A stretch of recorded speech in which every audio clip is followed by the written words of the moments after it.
right. Well, good afternoon, everybody. Thank you for being, or I guess it's still morning. Thank you for being here. We appreciate it greatly. So, I'd like to ask a couple of questions to start. Outside of Michigan, how many of your coalitions have a medical director? A few? Okay. Very good.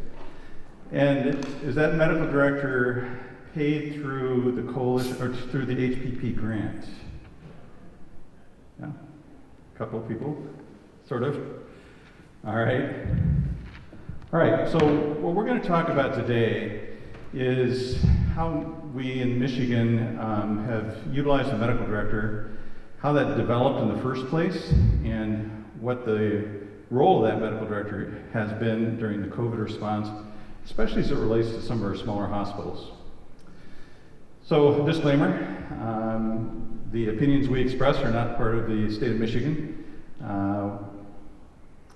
So the objectives, we're going to talk about the medical director's role.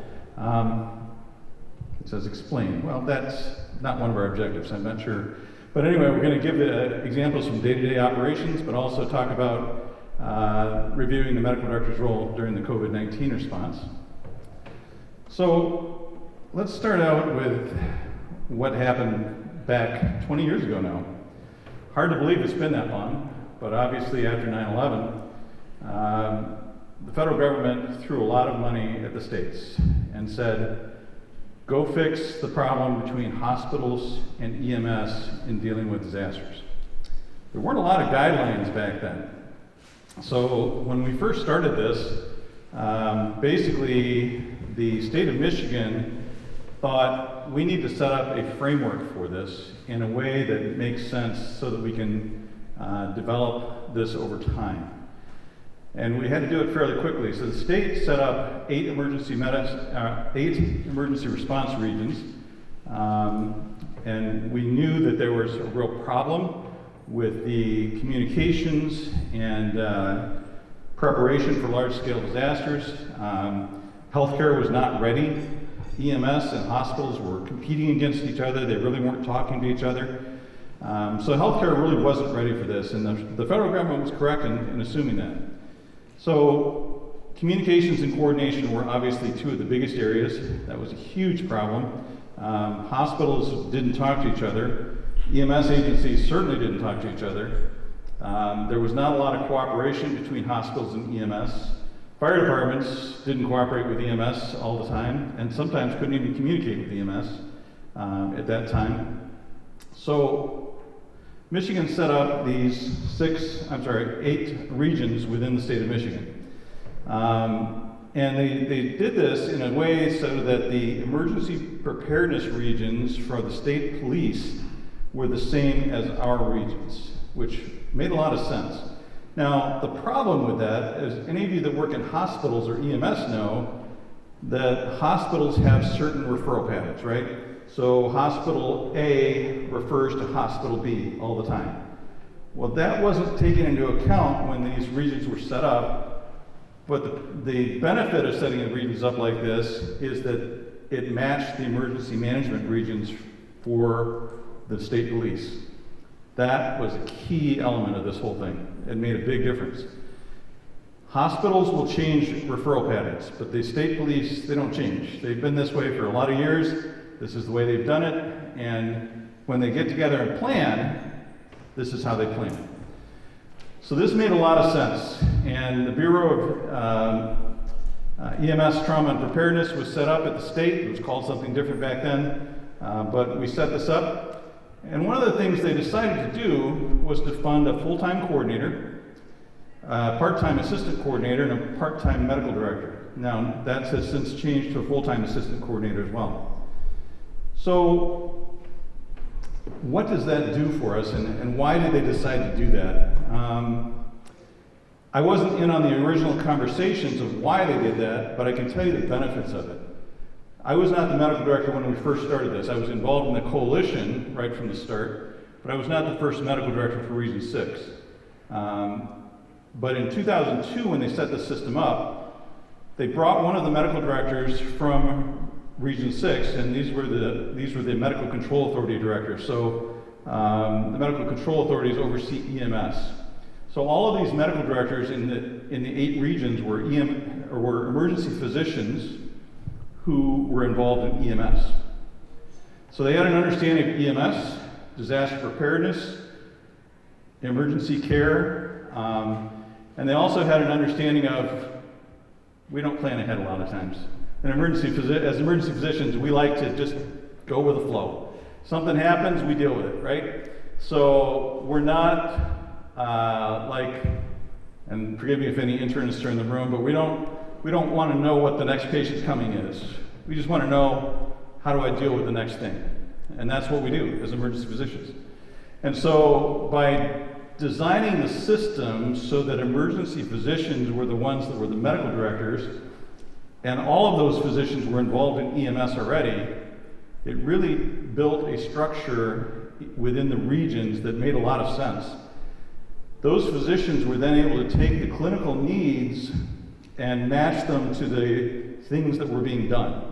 So the plans and the things that were being purchased, all of that was built with input from clinicians who were actually still practicing in their emergency departments.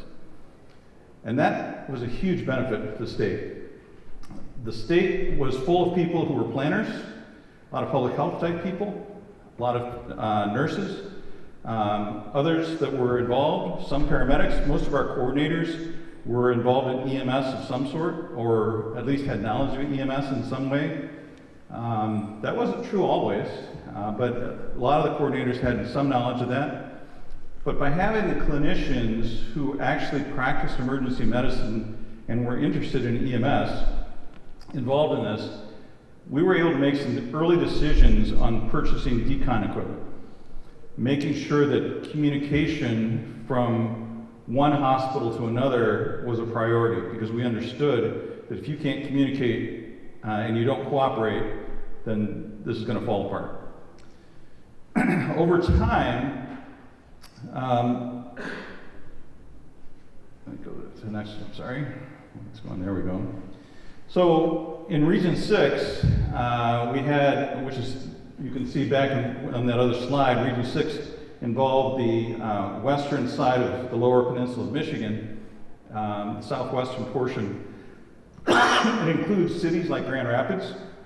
Kent County, Michigan, which is where Grand Rapids is, has about 640,000 people. The entire region, which was 13 counties, had 1.2 million people at that point, or 1.4 million at that point. So almost half of our population, actually 42% of our population, was in one county. If you added 2 more counties, Muskegon County and Ottawa County, that entailed 72% of our population. The rest of our counties were all rural. And we're talking one county that has less than 10,000 people in it, but is the same size as Kent County. So we have one county that has no hospital and 10,000 people, another county which had 4 hospitals and 640,000 people. So there was a large discrepancy in what we had to deal with in Region 6. How are we going to do that? How are we going to get all of those hospitals to cooperate, who have been competitors all their career, their entire time? They've been competing against each other. They've been not sharing information. EMS agencies in all those areas were not sharing information. They're holding data pretty close to the vest and not really communicating. They couldn't talk to each other on the radio. So the goal was to bring all of those people together. And one of the things that the medical directors were able to do in that was to make the case to the C-suite of the hospitals, the EMS agencies, and others, and make that case and say, look, we understand that you have to compete. We know that. We understand that you have to, your challenge is to get more patients than this hospital. We understand that. But you have to understand that in a disaster like happened in 9/11, or some of the weather disasters or other things that happen, if we don't cooperate, we're not doing the best thing for our patients, for our communities. That was the method that we used to get our C-suites to decide, okay, this makes sense. We've got to cooperate. The second thing we had back then was a lot more money than we have now, and we dangled that in front of them too and said, as long as you're cooperating, we're going to bring this funding to you. If you choose not to cooperate, you don't get the funding. Well, that had an impact as well back then.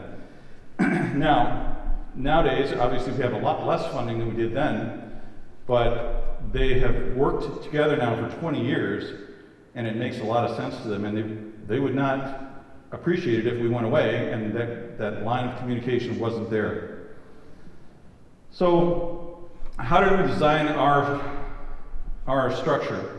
So, day-to-day operations, we have a coordinator, we have an assistant coordinator, and those two are full-time now. So Luke is the coordinator for Region 6. He's going to talk a lot more about the structure, so I'm just going to briefly touch on this piece. The medical director is in that line of communication as well.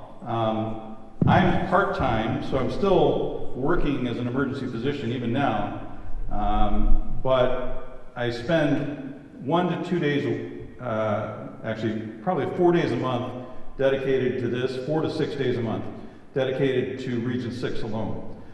Now I'm also in charge of EMS and accounting and other things, so I do other things with that. But for Region 6, I probably put in 4 to 6 days a month, 8-hour days we're talking about. And again, that's divided up, right? It's not 8 hours in a block. It's a 2-hour meeting here, it's a 4-hour meeting here, it's a 2-day conference there. It's things like that. So in a month time frame, that's the time commitment that I've made to Region 6 alone. Now, my other duties, I've got other administrative duties that I do as well, so I don't work full-time in an emergency department anymore. I work part-time in an emergency department, part-time doing these things. So, as a result, Luke and Tim, who are my staff, full-time staff, they are working all the time, 24/7 basically, on call for the region, and he'll go into that. But for my day-to-day activities, what do I do? So as a medical director, I'm helping make decisions about what we're going to purchase. How are we going to do this? What's the best clinical method to get something accomplished? High flow O2, what does that mean? How do we use high flow in adults? Oh, now we're using it in kids. How do we use high flow in kids? How does that best work, and how do we manage those cases? So that's part of what I do on a regular basis. During a disaster, like during the first months of COVID, I was heavily involved in communication with hospitals, communication with EMS agencies, doing teaching and training and cooperation, making decisions at the state level, because the medical directors get together every month and talk about what we're doing in our different regions and how we can do that, how we can work together, how we can make sure that as much as possible we're using the same type of equipment in each region. And if we can make statewide purchases for clinical equipment, can we do that? Can we make better decisions that way? So I work with medical directors at the hospitals, I work with CMOs, CNOs, politicians, public information officers. Just having that MD or DO behind your name kind of makes a difference. People listen and they say, okay, we've seen this guy, he's been around for a while, we probably ought to listen to what he's saying. The access to the C-suite of the hospital is increased by having that credential behind your name. You know, whether it's right or not, I'm not saying it is. All I'm saying is it helps. It helps to break that barrier and get in that door. And they do listen. And also you can talk to the CNOs and the CMOs and say, here's what I believe is clinically relevant, and they will hear that, understanding this coming from another physician. So, during the 20 years that I've been involved now, we had influenza H1N1, right? And so this was a big event. Turned out not to be, but it was a big worry back then. And so, again, the federal government started throwing money. The state was given requirements to do these things. They passed it down to the regions and said, here's what we need you to do. We worked really, really hard during that H1N1 event. How are we going to do ventilators? Our biggest fear at that time, and those of you that were around at that time understand, who's going to make the clinical decision to take somebody off of a ventilator and give it to somebody else. So we did a huge exercise and meeting developing a whole policy, a whole statewide work group on critical equipment. What do you do if you run out of something, specifically ventilators? How do you make that decision? Who's going to make that decision? We brought in hospital chaplains, ethics committees, nurses, physicians, primary care doctors, everybody. Public health was involved, emergency management was involved. All of these folks were involved in how do you do this? How do you make that decision? Now that took 18 months. Now I would say H1N1 scare was over by then, and we never had to utilize all of that during H1N1. But I can tell you that when COVID hit, we brought out that document and then revised it and updated it, and it was very beneficial. Again, for the same reason. If we ever ran out of a ventilator and we had to take somebody off, who's going to make that call?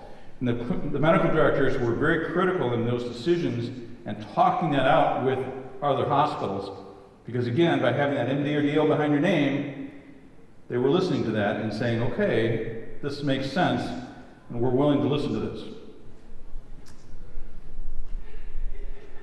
Oh, why is it? Sorry, there we go. Smallpox. So this was an interesting one. This was, again, a number of years ago, probably before some of you were involved, and others of you will remember this well. The worry was that somebody was going to weaponize smallpox. And if they weaponized smallpox, what was going to happen? And nobody had resistance to smallpox anymore in the United States, so what would happen and how would we deal with such an event? There were a whole lot of, I would say, panicked thoughts going around throughout the communities about this. The government was really high on this. They were sure somebody was going to weaponize smallpox. They probably knew things that we didn't know. But I can tell you that the state was then tasked with developing a response to smallpox. And if you'll remember, the old smallpox vaccines where you picked your shoulder and you got a scar on your arm, and you could always tell who had smallpox vaccine because they all had scars on their arm. Well, they redid that and they just divided it into half. Then they divided it into 5. Oh yeah, a fifth of the dose is good enough. Well, was it? Who knows? But there was a whole lot going on. Who needed to be vaccinated? Who got first vaccination? All of that. The medical directors, again, were able to bring some calm and some scientific sense, if you want to say it that way, back into that discussion at the state level. Because we were able to say, look, here's the science. And we were able to go back and look at the public health and look at other things and say, here's what the science says. Let's deal with this in a scientific, sensible manner. Let's work through this. Was it all perfect? No. Was it without controversy? No. But at least the physicians in the state, the 8 physicians that were the medical leaders of those coalitions, were able to get together, talk with the state, talk with the coalition, talk with everybody, and make some sense out of it. Again, working very closely with public health and emergency management, always communicating among those groups. So Ebola. It happened again, right? So here comes Ebola. Now everybody's going to get Ebola. It's going to kill 50% of the population, whatever. It was a concern. And if Ebola truly got loose in the United States and got out there, what would we do and how would we do it? So this involved transportation of Ebola patients, because most hospitals cannot take care of an Ebola patient. How are you going to transport that person from northern Michigan? If you remember the map of Michigan, it looks like this, right? There's this big part of the Upper Peninsula which has a huge landmass. If somebody gets up there and has Ebola, how do you get them 9 to 10 hours down to Detroit and fly them out to wherever they're going? Or where do you take them in the meantime? So then all the hospitals had to decide, are you going to be an Ebola level 1 hospital, an Ebola level 2, an Ebola level 3? All of these things, and it was, the discussions got wild, let me tell you.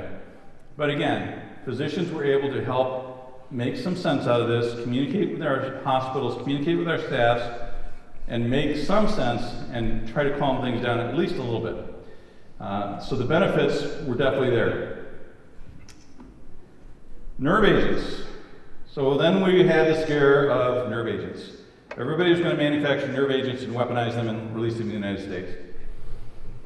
So this goes all the way back to CBRN, right? So this is the chemical, biological, explosive, nuclear, all of that.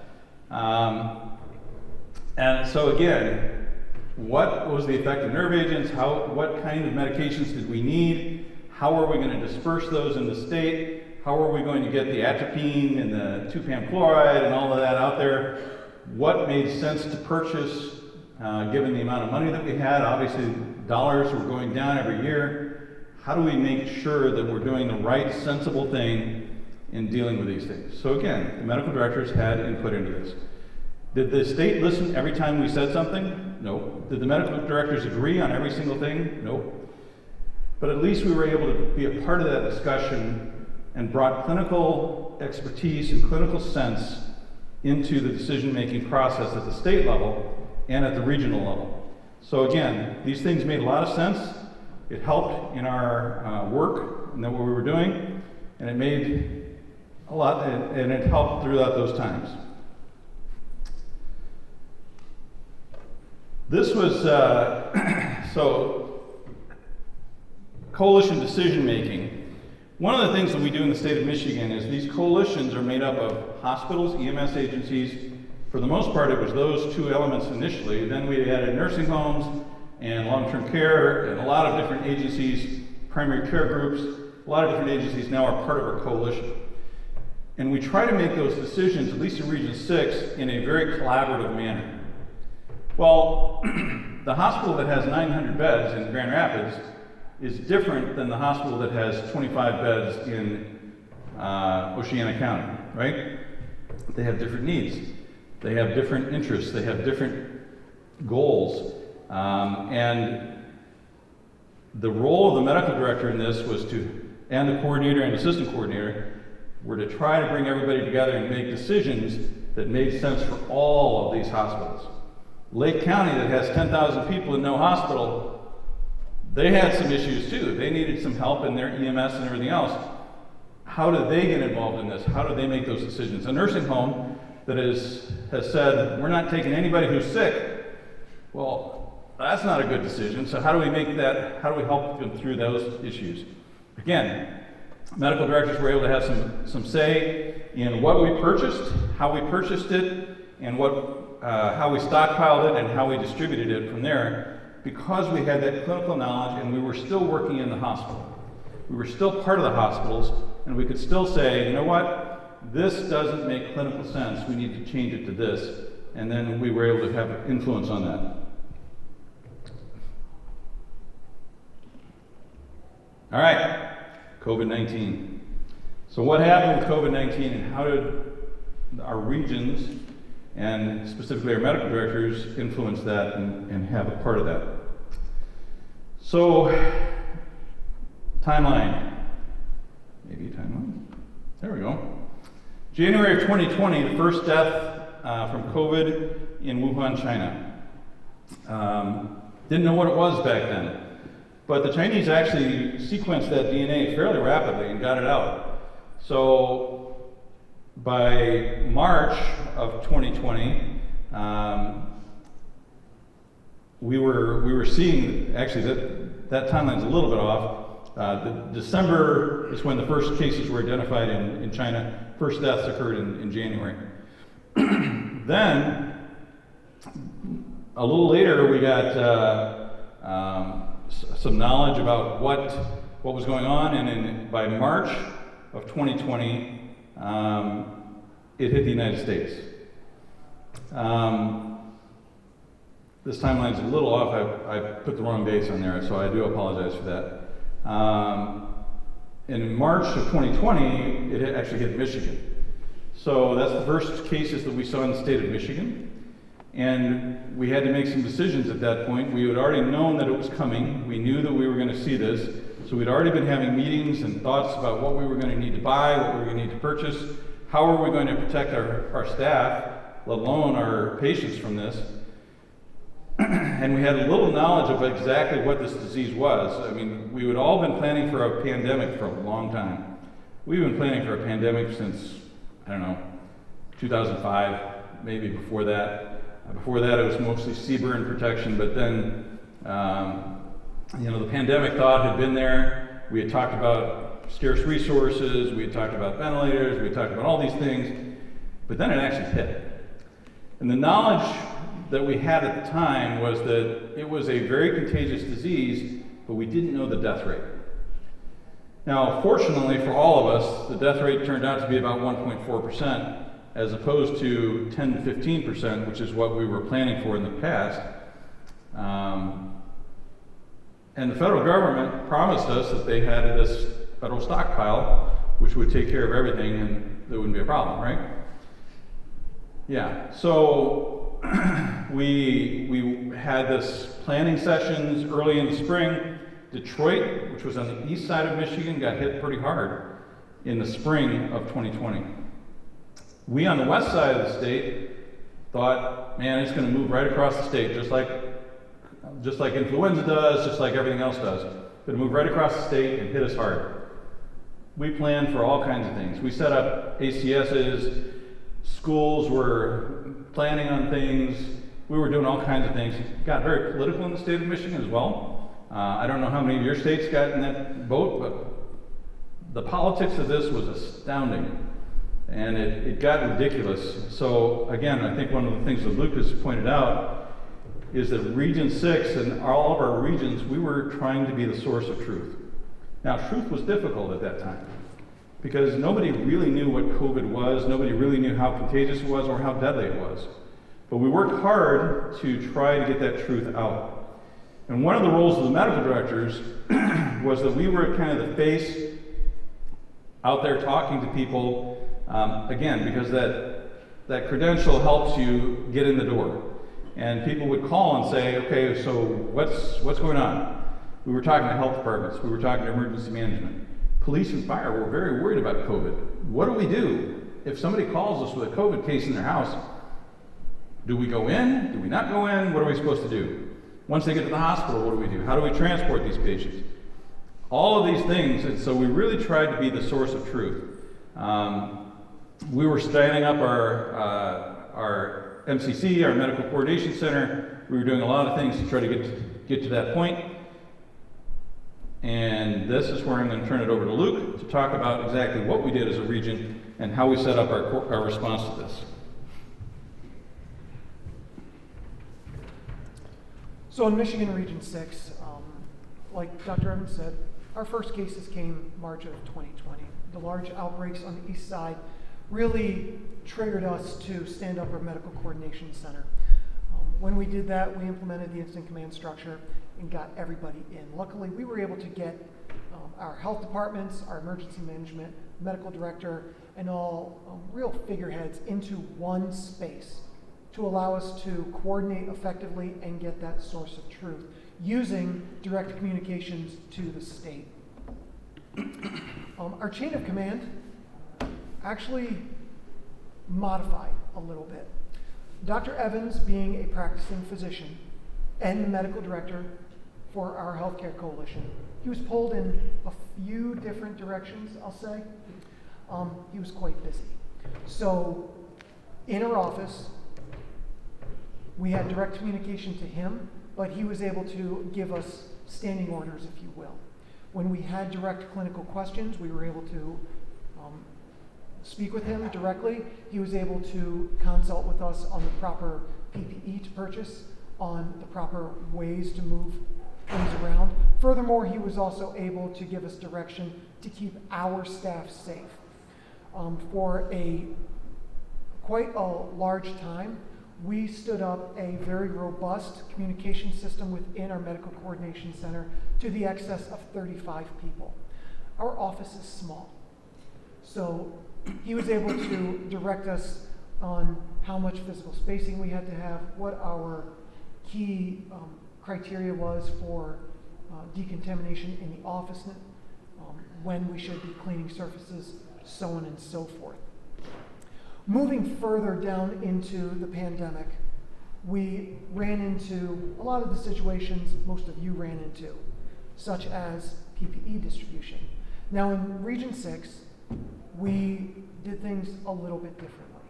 Region 6 and the state of Michigan developed our own PPE delivery solutions.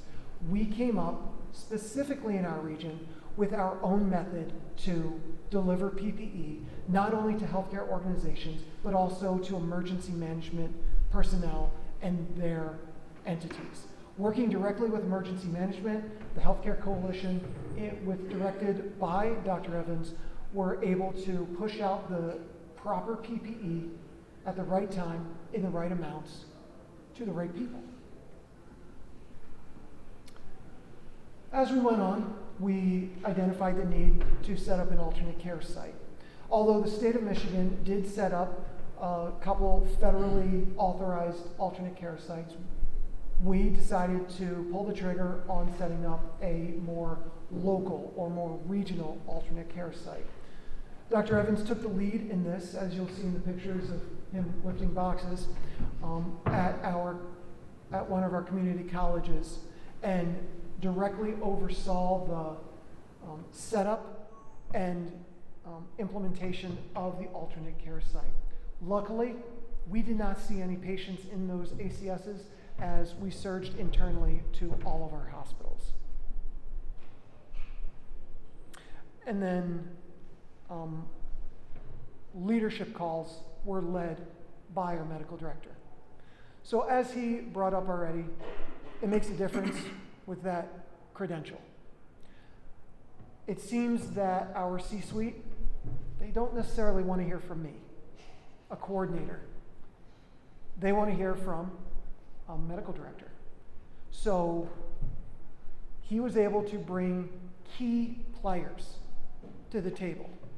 Key players from competing agencies and organizations to have the real conversations of, are you canceling surgeries? Are you deferring surgeries? Those key conversations that really made it so that everyone was making the same decision at the same time with the same information. We were the source of truth.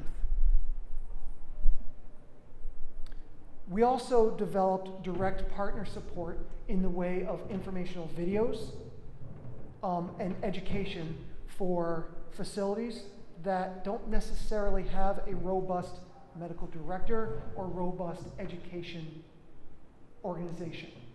Our hospitals do. Our hospital partners are very collaborative, share often, and are able to take that education and that information on themselves. But our long-term cares are some of our smaller acute care sites, and our group homes do not. They don't have the subject matter expertise. So Dr. Evans was able to directly speak using video technology to develop education and push that out. And then the press. I'm very thankful of this, that I did not have to talk to the press that often, that he was willing to do that, but I sent him off, and thank you. He did a lot of education to the public using press. Whenever we had the press contact us, he was able to take those questions, answer those questions on a more robust and more regional level.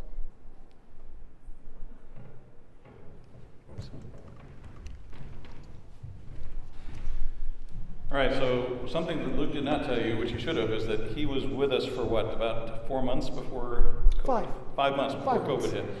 So COVID was a eye-opening experience. I always told whoever hired into our group that it takes about 2 years to learn all the response and what we do in emergency management. So, don't worry if you haven't figured it out in a few months.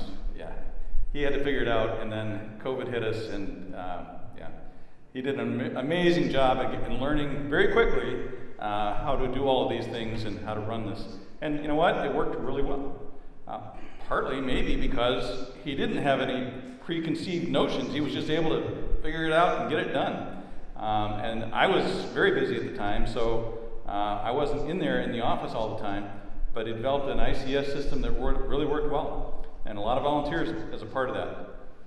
So one of the things that we were able to do also was, as I said, collaborate with the other regions. So the medical directors from all the regions were getting together, we were talking, obviously using video technology and phone technology a lot, communicating and saying, okay, how are we doing this? How are you guys doing this? What happened in your region? If you got hit hard, what are you doing to mitigate some of these problems? And we were learning from each other, and our coordinators were doing the same thing. They were talking to each other and learning from each other, trying to figure all this out. So what does all this mean? Well, I'm not saying that the medical directors are the be-all and end-all, because they're not. Coordinators are more important than we are in a lot of ways, and they were able to do a lot of things. But I can tell you that having medical directors as a part of your coalition, especially for many years, is beneficial. And it did make a difference for us, and it did help us to be able to communicate with the public, communicate with our hospitals, our EMS agencies, our long-term care agencies. I will tell you that during the height of COVID, we were having CEO calls every other week, and we had 150 people on those calls. And this is from the C-suite of all of our hospitals, EMS agencies, and nursing homes. And we would have between 120 and 150 people on those calls during the height of that time. And I would just give a half-hour talk about what was going on, how we were dealing with it, what the region could do for you, and what we couldn't. And again, trying to be that source of truth as much as possible. And that was the goal. So, what are some of our conclusions here? I feel that the medical directors in Michigan have been an essential component in the success of the healthcare coalitions. We really have, and right from the start, helping design the system, be a part of the system, and maintain it. And I will tell you that many of our medical directors have been around for a very long time. Now, I've been the medical director since 2005 in Region 6, but we've got one medical director who has been there since 2002, and he's in charge now of 2 regions. We have others that are fairly new. And one of the questions that has been brought up to me before is how in the world would we possibly get a doctor interested in this? Because they'll never be interested. I'll tell you that that's not the case. We have had physicians turnover during our time. We've probably had 2 or 3 turnovers in different regions who have brought in new medical directors.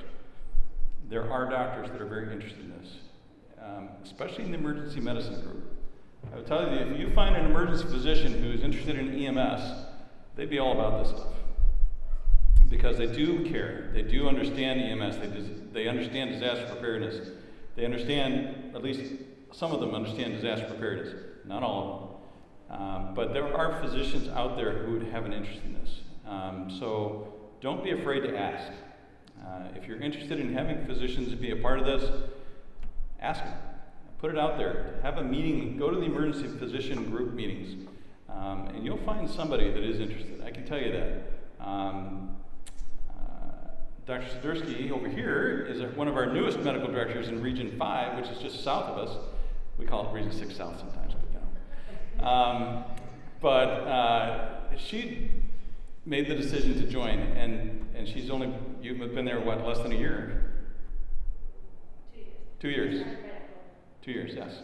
So she picked it up right at COVID too. So again, it's one of those things where people will make that decision. They will join if you have a process and if you have an understanding of what their benefits are, and you can express that to them. There are physicians interested in doing this.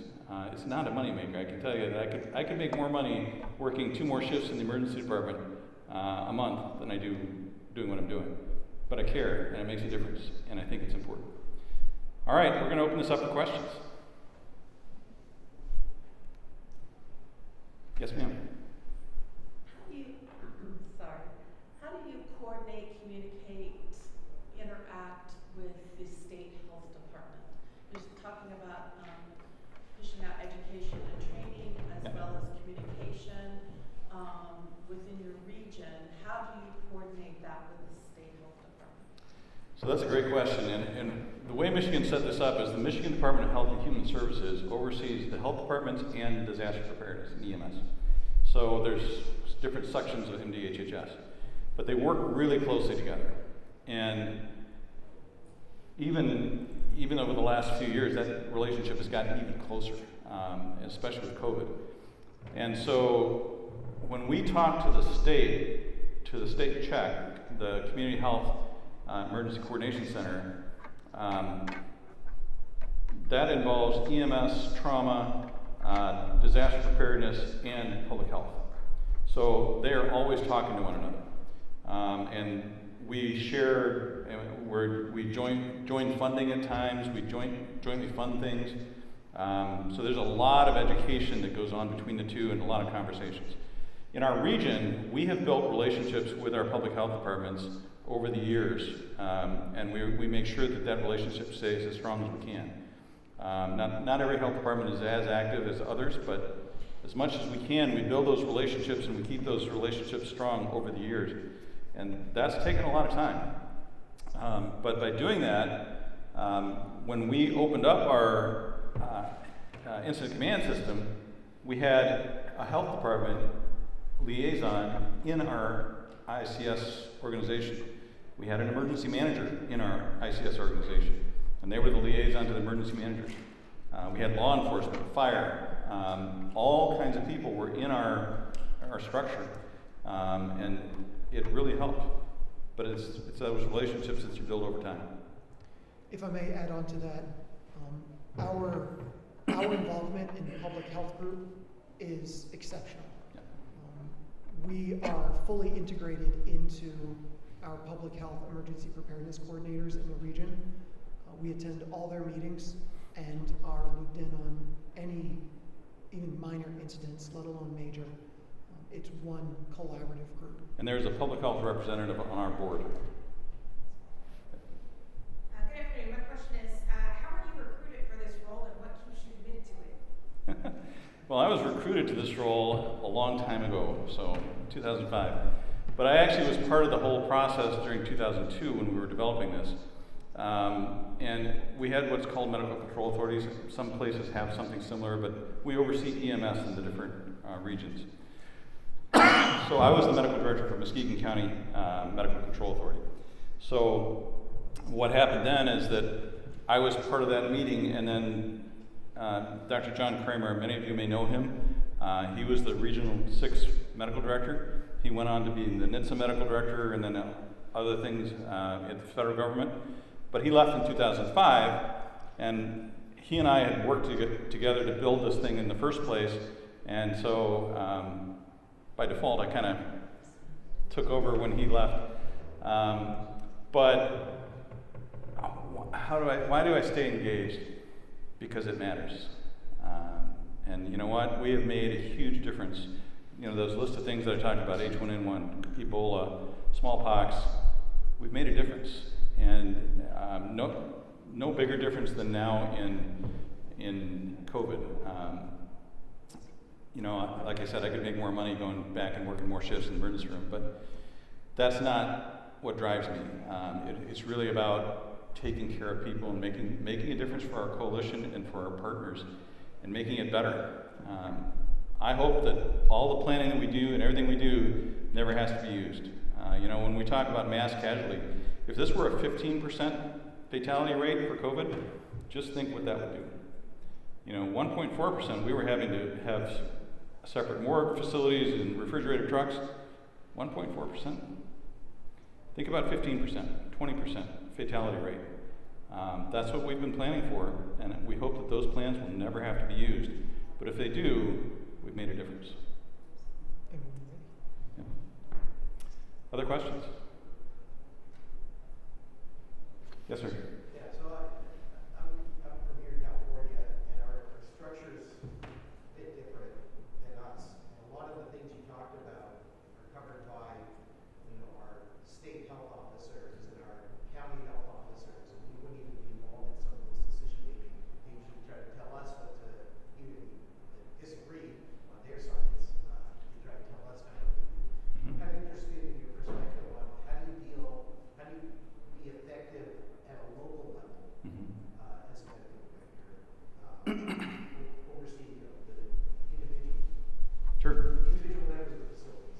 Yeah, and that's a great question.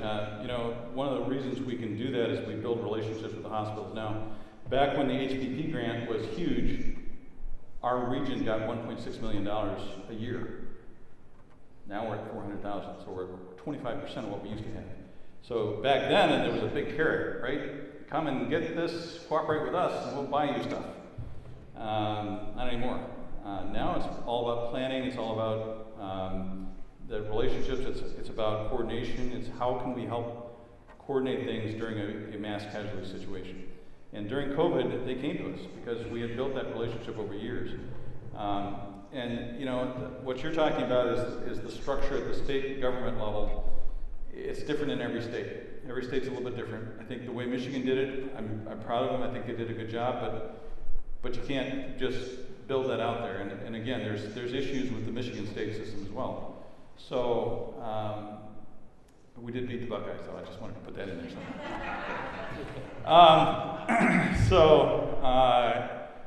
But the issue really is how do you have influence with those other groups? Sometimes you will, sometimes you won't. But at the local level, what we try to do is we work together with our local counties in our 13 county region. We talk to the medical directors of the medical control authorities. We talk about EMS protocols, and a lot of it we put into protocol so it becomes law. So that actually helps as well. And you win some, you lose some, unfortunately. And sometimes we can't always get what we would like to get, but because we've been around long enough and we've had the influence over time, they know who we are. And while not every state agency will buy into what we're doing, we've had a pretty good influence in a lot of things. And you can't worry about it. If you lose a battle, you just go on. It's like, okay, you move on, and you do the next best thing. Other questions?